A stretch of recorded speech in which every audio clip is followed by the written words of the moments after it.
Исланд е земја која што е единствената во светот која што има банка на генетски податоци не на примерок, туку на целото нејзино население. Затоа што е мала, може да замислите каков раст може да имаме ние како земја ако наместо да инвестираме во непотребна бронза и фасади, инвестираме во наука. Како да им објасниме зошто е битно да се инвестира и зошто е важно да се инвестира во вакви проекти и наука? Глупости. Немојте само да ми го кажете ова дека ќе биде.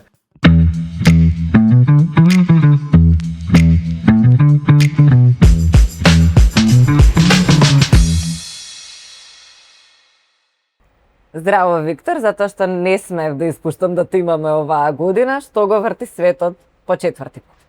По четврти пат луѓето, ама во контекст на денешната тема, иновациите кои што доаѓаат од луѓето. Така е, а доаѓаат најчесто од науката и сакавме да зборуваме малку за наука и истражување, ама од една друга поинтересна перспектива. Зашто науката не е интересна? Зошто е науката е најинтересна. Така е, да. За мене беше интересно кога научниците кажаа дека се сметаат себе за вечни деца затоа што постојано наоѓаат нешто ново. Ама колку е корисна за нас како луѓе, како младина и за иднината генерално на Македонија конкретно. Многу интересно дека всушност перцепцијата на науката секогаш е дека не знам некој стручњак, доктор на науки или пак професор работи во некаква лабораторија, меша некакви супстанции за да стигне до некаква формула која што потоа треба да го спаси светот, ама суштината е токму во ова последното. Всушност, најголемиот број од работите кои што ние денеска ги живееме, ги искусуваме, доаѓаат токму од научни истражувања. Научно истражување, особено во денешно време, не е само седење во лабораторија, мучкање некои супстанции. И да го добиеме хук. Така е, туку многу значи и истражување, подготовка за тоа истражување и најзначајното, ако се вратиме 4 сезони наназад, тоа за кое што зборувавме во првата сезона е споделеното знаење. И тоа е се уште релевантно и можеби основниот елемент кој што треба да ја поттикне науката во светот, а особено во Македонија. Има ли некои примери за научни проекти што на крај станале наше секојдневие? Дури и јас имам еден на ум, ама ајде да почнеме со ти што ги разгледа, ги дискутиравме пред да дојдеш. Значи нешто што ние не ни сме свесни дека таму некој научни го измислил првично, а потоа сите зависиме од тоа. Значи, сите овие иновации кои што секојдневно ги живееме, не знам, интернетот, врските, радиото, тоа се биле иновации кои што произлегле од некаква истражувачка или научна работа. Благодарение на научно достигнување, ние денеска имаме и струја, имаме и секаква инфраструктура која што може да ни помогне. Тоа што треба да го зборуваме е всушност како да ја поттикнеме науката и како овие иновации за кои што сега пред малку зборувавме,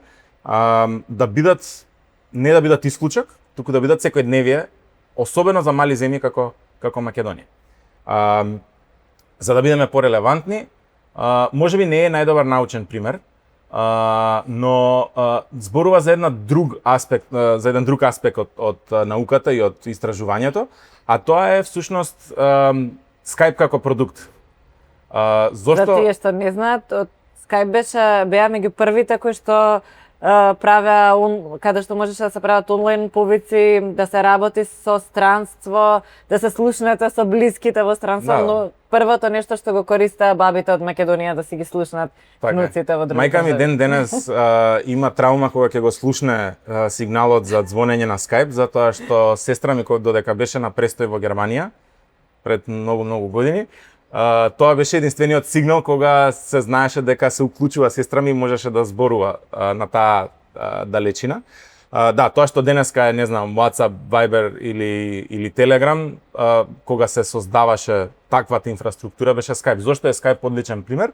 Затоа што Skype ја потврдува тезата на споделено знаење.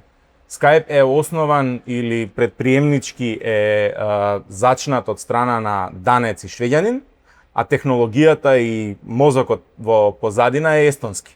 Тим на естонци. Како што е чисто во Европа. Всушност тоа е суштината на европските програми кои што всушност поддржуваат и финансираат наука.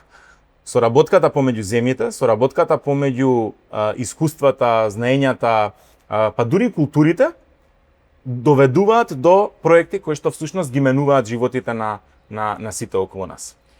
Зошто ние во Македонија треба тоа да го правиме? Нели е полесно само да си увеземе нешто што некој таму го направил, отколку да најдеме партнери од европски земји, да најдеме финансирање, да се објаснуваме на телевизија зошто е важно и на подкасти зашто е важно да се инвестира во наука и да изнаоѓаме најкреативни сме во тоа начини да успееме од ништо да создадеме нешто. Да, вака, сега ќе зборувам малце како економист. Македонија е земја која што е увозно зависна целосно од аспект на суровини.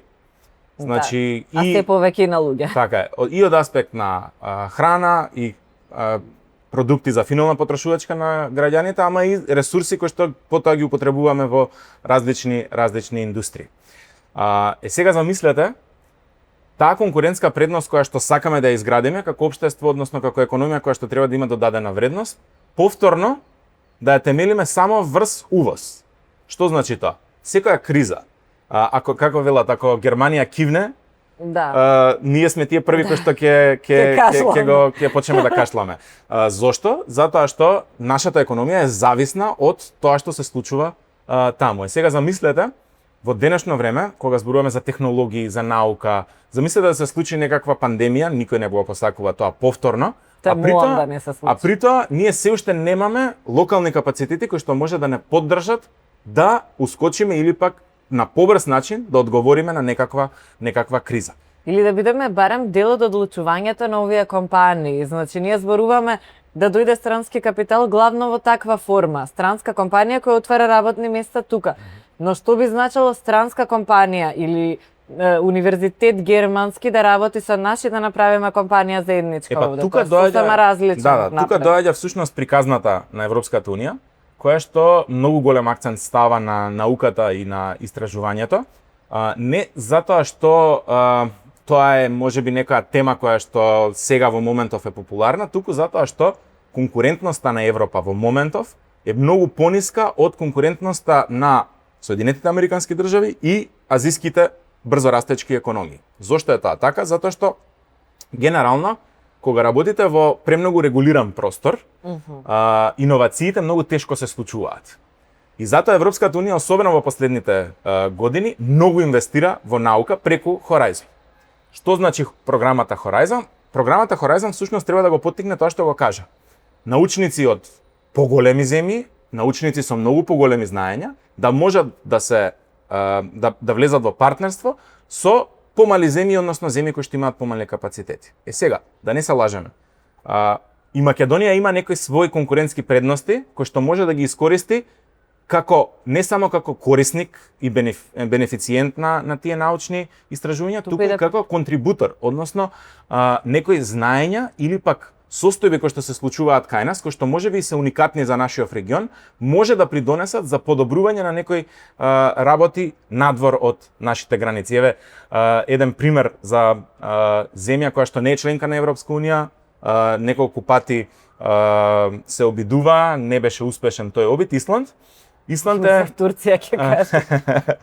Па добро, после ние сме после Турција по чекањето и зафатеното столче во чекалната, кое што час поскоро треба да се промени. Зошто го спомнувам Исланд? Исланд е земја од 350.000 жители. Во Исланд има феномен со кој што всушност се создава еден хаб каде што се испитуваат карактеристиките на гените кога се случува всушност репродукција на толку мала нација. Значи, Исланд е земја која што е единствената во светот која што има банка на генетски податоци не на примерок, туку на целото нејзино население. Токму од таа причина. Затоа што е мала, затоа што сакаат да избегнат инцеси и затоа што виделе конкурентска предност каде можат да бидат лидери во светот. И всушност голем број од истражувањата не само релевантни за Исланд, кои што се врзани со генетските вкрстувања помеѓу мали нации се случуваат токму таму. Токму Колку затоа интересен пример дека нешто кое што мислиш дека ти е конкурентска слабост, а тоа е големината на пазарот, што кај нас континуирано само за тоа зборуваме. Да. Колку мал пазар сме, па како ништо не може од мал пазар да биде и слично. Исланд со добра идеја и наука успеал тоа да го смени. Токму и тоа е едно од мислам дека најголемите пречки или пак најголемите бариери кои што ни се случуваат кај нас. Многу често сме зборувале со професори од техничките факултети, од земјоделските факултети и моето прашање секогаш е: имате лаборатории, зошто не ги користите за иновации? Многу мал пазар сме. Никој нема да финансира истражување за волку мал пазар. Ние не треба да размислуваме за нашиот пазар. Да. Ние нашиот пазар треба да го гледаме како поле за тестирање, како поле каде што можеме всушност да создадеме потреба, да создадеме производ за кој потоа ќе можеме да го пласираме понатаму. Имаме уникатни семиња, имаме семиња кои што може да со одредени модификации да бидат отпорни на некакви глобални текови кои што не се само македонски, светски се. Создаваме семе кое што е автохтоно македонско, а можеме да го носиме во странство. Ама Джейсон, и тие разлики што ги имаме тука може да се искористат, така затоа што ти на едно место имаш малтане представници на пола, ако не на сите балкански народи, каде што живеат заедно со комплетно различни култури, убедувања, имаш нели она јас меѓу генерации и слично. И ете и општествени истражувања да се прават би било одлична информација. И за нас како општество би значило многу, меѓутоа и би било нешто кое што може Балканот и регионот да го користи. Джейсон тука на подкаст кажуваше за носење на македонско семе од така е. Добивме различни коментари на тоа, но Ама не, ако сакаме да бидеме признаени, ако сакаме да бидеме препознаени, науката е еден од начините тоа да го направи. Ако ние сме земја која што сакаме да веруваме дека сме земјоделска или пак дека имаме уникатна конкурентска предност во винската индустрија, единствениот начин да го најдете македонското вино на трпезите секаде во светот е тоа да стигне до што е можно повеќе институции кои што ќе го анализираат. Мене едно од омилените вина ми е Ракацители, бели. Ракацители не е македонска сорта, таа е грузиска сорта.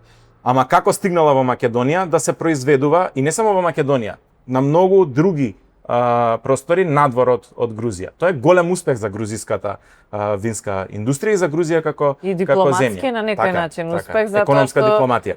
Како инаку јас и ти сега би зборувале да кажеме за Грузија или за Исланд, ако не биле овие посебности, ако само увезуваат тоа што слушнале.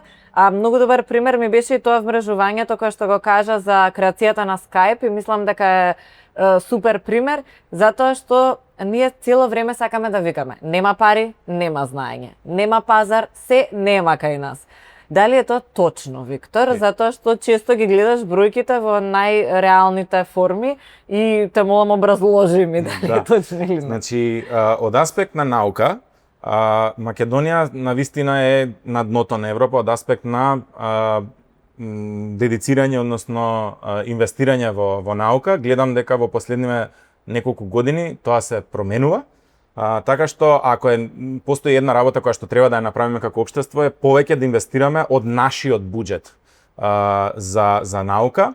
Пред некој ден имавме дискусија на ТВ и беше напоменато дека една од европските земји, ако и го видиме буџетот, структурата на трошоците на буџетот, науката, инвестирањето во науката е веднаш после платите и капиталните инвестиции. Може да замислите каков раст може да имаме ние како земја, ако наместо да инвестираме во непотребна бронза и фасади, инвестираме во наука која што ќе донесе дополнителна вредност. Верувам дека и бронзата и фасадите се дел од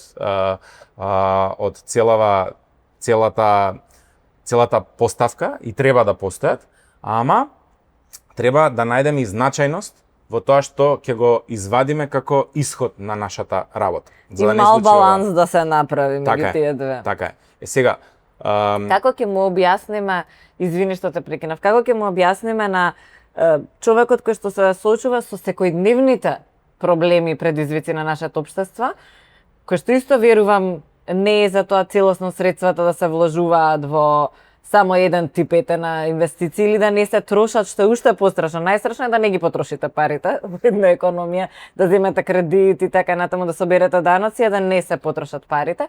Меѓутоа, да не се инвестираат. Меѓутоа, како да му објасниме на некој кој што живее, да кажеме, работи земјоделство и се соочува постојано со предизвиците на нива. Некој кој што е млад во Битола и се соочува со предизвици на можности за работа.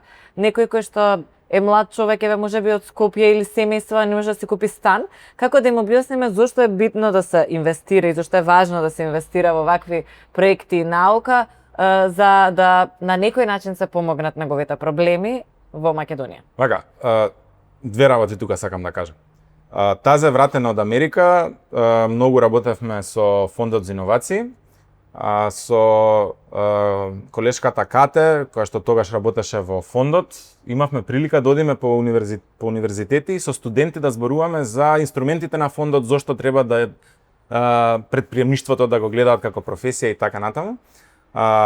Кате многу си направи презентација и кажа кои се инструментите за фондот, ама видов дека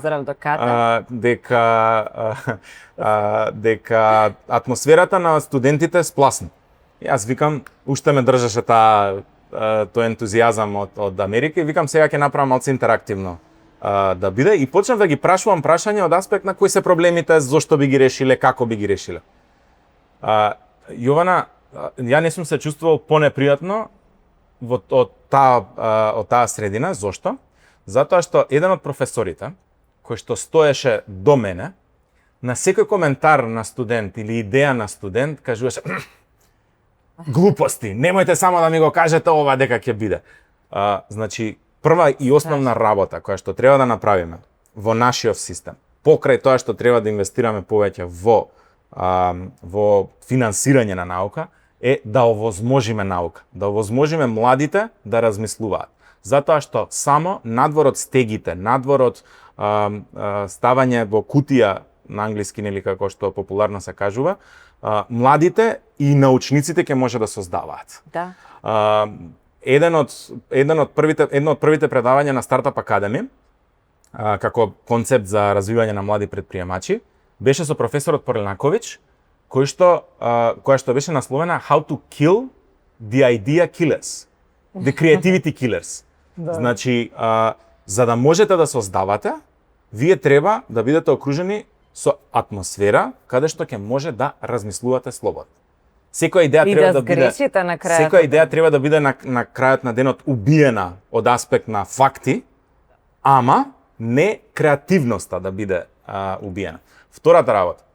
Имавме прилика во рамки на целата придобивка на општеството и науката у таа едната идеја што нема да ја убијат фактите, туку ќе ја поддржат, така што кога зборуваме идеја да биде убиена од факти, мислиме на пример. Јас сметам дека е сега предобро тука да се направи еден мост што ќе го поврзува зградава со водно. Излегуваат екологисти, ти кажуваат не, излегуваат други, ти објаснуваат. Меѓутоа ќе има една идеја што ќе биде толку совршена што ќе мора да се реализира. Не, ама ајде да не одиме подалеку, да одиме во соседството. Што одлучи Хрватска да направи? Хрватска одлучи дека ќе инвестира сериозно ќе инвестира во иновации. Добра. Ќе овозможи да се создадат компании и во моментов имаме Римац е една од тие компании која што создава нешто кое што јас сум сигурен дека ако Римац зборувал со некој професор, сигурно ќе му ја убиел идејата или креативноста уште на самиот.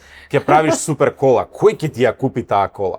Знаеш, тоа е тоа што всушност науката може да им го даде аргументот на оние кои што се тргнати на страна. Затоа што, како велиме, пред фактите боговите молчат, а ако успееме преку наука да докажеме некои процеси, тогаш тие се многу порелевантни. Сега да се вратам на прашањето што е многу по-релевантно за некој просечен млад човек.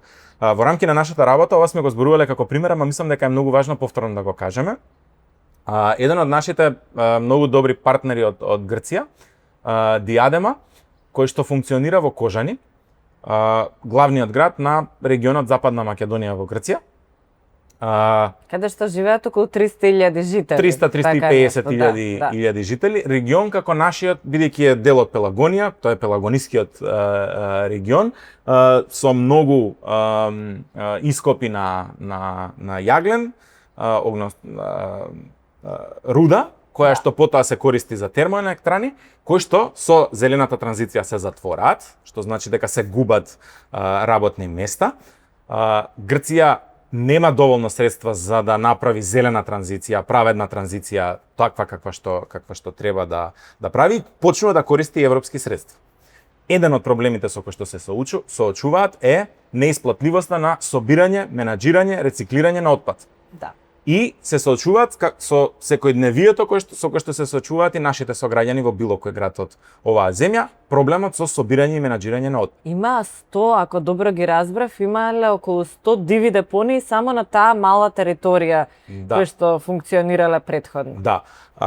Диадема успева со многу мал тим на технолози, хемичари од универзитетот кој што е во рамки на градот, да направат студии, научни студии, кои што покажуваат како на оптимален начин тоа може да се направи. И не само да се собира и менаџира, туку како да се репродуцира, односно да се реискористи, да се рециклира и во последно време да се создава електрична енергија од собраниот отпад.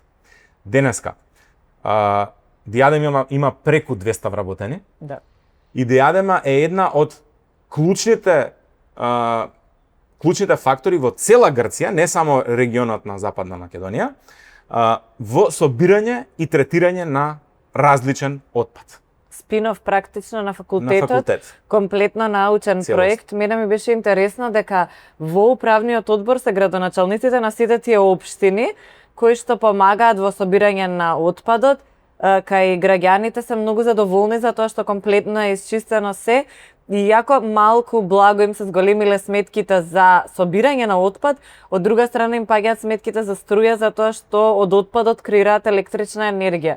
Мене ми беше тоа совршен пример како науката кога ќе ја дадеш слобода, ама и реален локален проблем, она што го кажавме, нешто што е важно за мене како граѓанин овде, може да го реши проблемот и се речи се комплетно самоодржливи веќе затоа што зависат од самите општини. Мене ми беше многу интересно да го слушам. Дел од моите колеги можеби ќе ме критикуваат кога кажувам дека ако науката остане само на хартија дека нема вредност, и делумно се сложувам со нив затоа што некогаш науката која што останува на хартија е основа за некои други работи, можеби подоцна кога ќе се развијат некои дополнителни вештини или сектори. Но сепак применетата наука е таа од која што има најголем бенефит секој оној кој што има интерес или било каква допирна точка. И затоа научните институции, високообразовните институции треба да бидат место каде што научните трудови ќе преминуваат во технолошка комерцијализација. Што значи тоа? Технолошка комерцијализација значи ние имаме едно решение кое што во лабораторија функционира, може да реши одреден проблем, ама не знаеме дали ќе биде производ на пазар. Затоа што јас имам работено додека и во рета никогаш да не е. Не, едно ќе биде. Значи токму е тоа е цела наука, технолошка комерцијализација, поминувате низ процеси, тестирате, ако не го бива се откажувате. Не инвестирате дополнителни средства за да го развиете како производ, па потоа да сватите дека нема некаков бенефит. Значи, додека бев во Америка, работев токму со инженери кои што работеа врз база на магистерски или докторски трудови, пробуваат да направат стартапи од нив. Да речеме, еден од бизнисите беше како преку научна технологија, кога ќе се случи излевање на цевковод или нафтовод или пак на некаков, како се викаат тие, не се бунари, туку се ископи на вода, не на вода, ископ на нафта, на нафта, која што е офшор, која што не е на земја, туку е во средина на океан. Добре. Ако се случи некаква хаварија, нафтата не престанува, таа е под голем притисок, таа излегува и почнува да ја загадува водата. Многу често ни се случуваат такви Иако многу Не нас, зашто немаме нафта. Да, како свет зборуваме. Развиваат технологија која што треба, алга која што треба да се храни од самата нафта и на тој начин ја чисти нафтата. Значи, за да стигнете вие до таков производ, вие морате лабораториски тоа да го истражите, Се да друго е видите кои се, неспорливо. да видите кои се тие алги, кои се тие карактеристики, што е тоа во можеби во составот на нафтата кој што треба да се анализира. Значи, таквите иновации, работи кои што може да ни решат проблеми, секогаш се случуваат во некаква контролирана средина, каде што се тестира, се гледа дали тоа може да успее и потоа се применува на широк пазар. И затоа ни е многу важно да продолжиме. Македонија е, ако се споредуваме со земјите од Западен Балкан, е втора после Србија по искористеност на фондовите на Horizon. Значи, да се вратам на моето прашање, Да. не сме толку лоши, не Така е. искористуваме, постојано Така тоа е. го кажуваме. Така е. Меѓутоа, јас сакам да те прашам, ако треба да издвоиш 3 работи што Македонија треба да ги направи за да го подобри овој дел, за науката и истражувањето да дојдат на едно малку повисоко ниво, кои би биле ти? Прво, повеќе да инвестираме од сопствениот буџет во наука, но паметно да инвестираме. Зголемен буџет за наука не значи зголемени капацитети и подобар научен исход. Така што паметно е најважниот збор од оваа дефиниција. Второ, да овозможиме што е можно поголема апсорбција на европските фондови. Час поскоро, 10 години, 20 години наназад се зборува за отворање на фонд кој што треба да го мечира финансирањето, да овозможи на македонските научни, истражувачки и граѓански организации да можат да влечат што е можно повеќе пари од Европската Унија. Затоа што финансирањето на европските проекти бара кофинансирање, бара инвестирање од страна на спроведувачот, па потоа враќање, рефундирање на средствата, така што отворање на фонд кој што нема само да биде финансиски фонд, туку и ќе ги гради капацитетите, затоа што еден млад човек и да има идеја, тој не знае, таа не знае како да напише да искористи европски жаргон. Тој или таа не знае и нема пристап до мрежа на универзитети кои што ќе може да им помогнат. Затоа ваквите институции се ваквата институција ќе биде многу важна и се надевам дека час поскоро ќе го видиме светлото на денот. И третата работа, конечно да излеземе од стегата на критизерскиот дух и да овозможиме средина каде што младите, новите генерации ќе создаваат без граници. И системот ќе им овозможи и ќе им даде ресурси тоа да го прават во рамки на образовните институции. Ќе им даде крилја. Да. Добро, фала ти многу. Сакам да зборуваме за многу други теми, ама ќе си дојдеш пак, знаеме и петти пат. Да, тоа ќе биде јубилејна. Така да, здравје до тогаш, се гледаме во канцеларија. Секогаш е задоволство и пак, како и секоја епизода, да се заблагодарам на нашите верни следачи, гледачи и се надам дека ќе растеме заедно со нив и во следните години. Да, и на сите млади кои не се придружија и дел од нив се тука не слушаат да ги создадеме овие епизоди. Така е.